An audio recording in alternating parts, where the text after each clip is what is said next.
Assalamualaikum warahmatullahi wabarakatuh. Salam dan bahagia untuk kita semua calon guru penggerak seluruh Nusantara. Perkenalkan, nama saya Musdalifah SPDI, calon guru penggerak Angkatan 8 dari Kabupaten Bangkalan, Jawa Timur. Fasilitator saya Bapak Budiono dan pengajar praktik saya Ibu Sri Mangistuti. Pada kali ini saya akan menjelaskan tentang modul 1.1 A8, yaitu koneksi antar materi, kesimpulan dan refleksi. Kesimpulan dan refleksi pemikiran Ki Hajar Dewantara. Dalam pemikiran Ki Hajar Dewantara, pengajaran merupakan bagian dari pendidikan. Karena pendidikan merupakan suatu tuntunan dalam mencapai kebahagiaan dan keselamatan setinggi-tingginya. Maka di dalam pendidikan, menurut pemikiran Ki Hajar Dewantara, seorang pendidikan termasuk terpusat pada anak. Yang kedua, pendidikan melihat pada kodrat alam dan zaman. Maksudnya bahwa di dalam kita memberikan pengajaran kepada anak didik, kita harus melihat karakteristik yang ada pada anak-anak. Karena anak-anak itu setiap lahir sudah ada kodratnya masing-masing, ada minatnya, ada bakatnya. Maka kita sebagai pendidik harus melihat karakteristik anak itu, dan kita dalam membimbing juga harus menyesuaikan dengan keadaan di mana zamannya anak itu. Yang kedua, pendidikan merupakan tuntunan. Jadi keberhasilan suatu pendidikan bagi anak-anak itu bukan tuntutan. Jadi kita itu harus menuntun, harus memberi arahan, harus membimbing, harus memberi petunjuk supaya anak itu mempunyai ketercapaian, kebahagiaan dan keselamatan untuk bekal di masa depannya, sehingga anak-anak bisa mencapai kehidupan yang setinggi-tingginya. Kemudian yang keempat, menurut pemikiran Ki Hajar Dewantara adalah pendidikan yang berasaskan trilogi pemikiran Ki Hajar Dewantara, yaitu Ing Ngarso, Sing Tulodo, Ing Madya Mangunkarso, dan Tuturi Handayani, bahwa seorang pendidik itu harus memberikan contoh, menjadi teladan sebelum anak didik kita yang mengerjakan.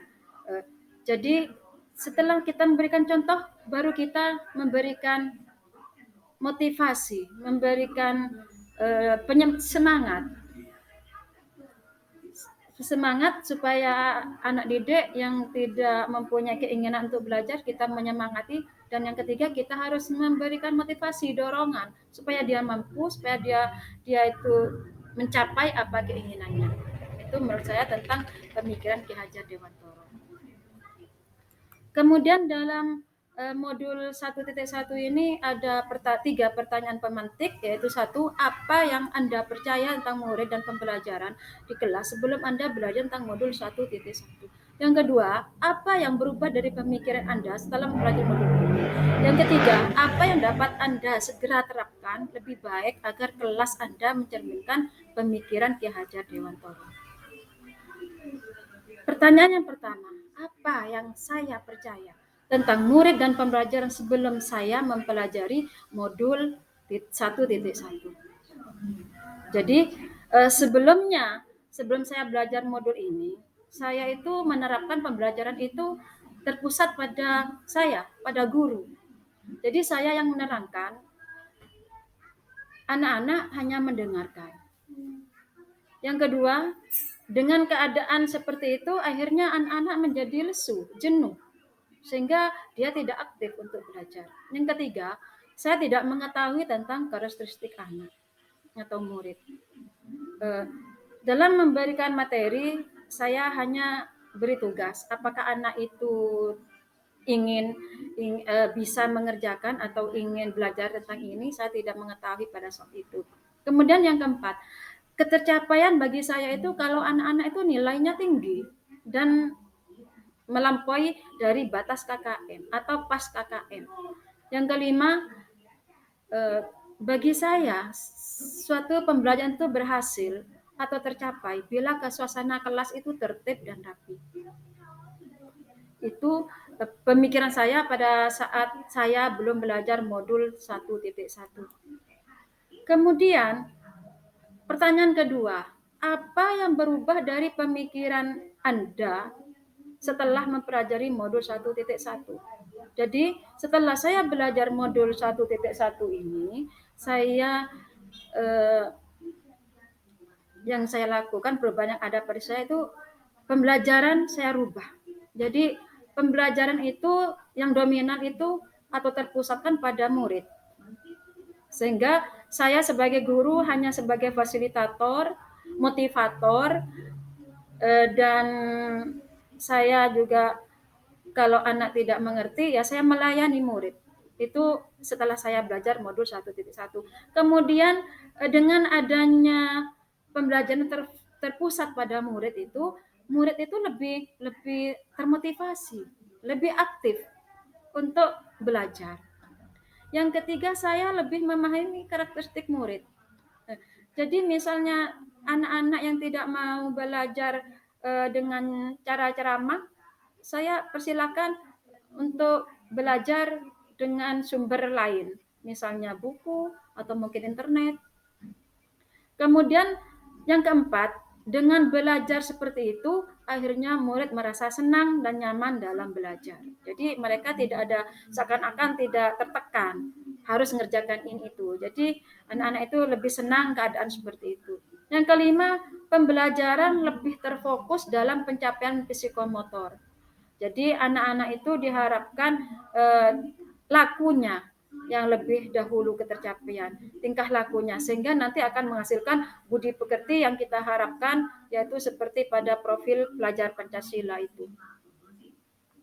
Kemudian pertanyaan yang ketiga, apa yang segera saya terapkan lebih baik agar kelas saya mencerminkan pemikiran Ki Hajar Dewantoro yang dapat segera saya terapkan di kelas supaya kelas saya itu mencerminkan pemikiran Ki Hajar Dewantoro adalah pembelajaran yang terpusat pada murid.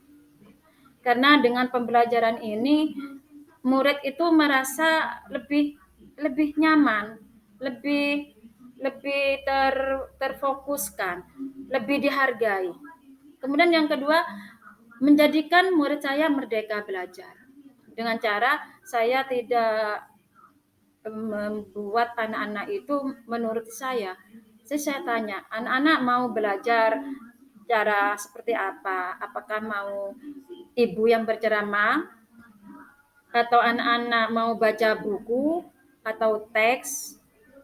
Atau anak-anak mau belajar melalui laptop atau dengan jaringan atau internet? Atau anak-anak mau belajar di ruang kelas atau perpustakaan atau di depan sekolah? Nah, saya terapkan seperti itu. Kemudian yang ketiga, saya membelajarkan anak itu membedakan karakteristik anak dalam belajar. Jadi anak yang tidak mempunyai keinginan untuk belajar, saya usahakan anak-anak itu belajar sesuai keinginannya. Oh, misalnya mereka ingin belajar di buku, ya silakan ngambil sumbernya di situ. Kemudian yang keempat, menciptakan pembelajaran dengan profil belajar Pancasila. Itu yang saya terapkan.